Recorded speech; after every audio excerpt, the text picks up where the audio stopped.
Kamay mo pa kamay.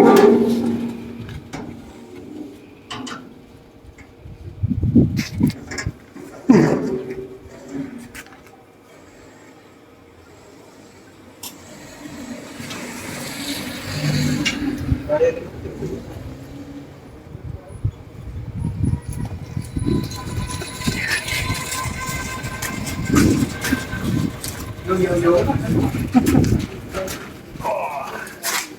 Nakapam ang ating bagong pwesto. Hiwalay na kami ni Mrs. Hiwalay na kami ng pwesto. Pwesto lang pala.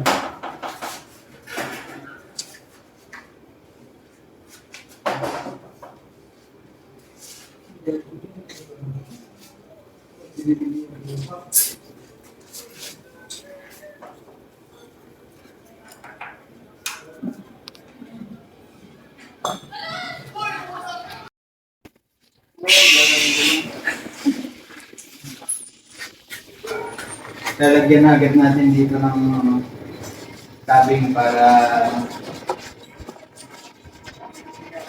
hindi madumi ang ito.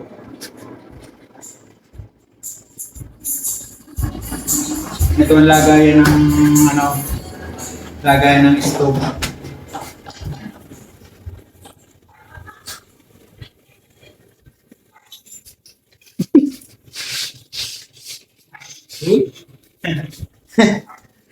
Diba?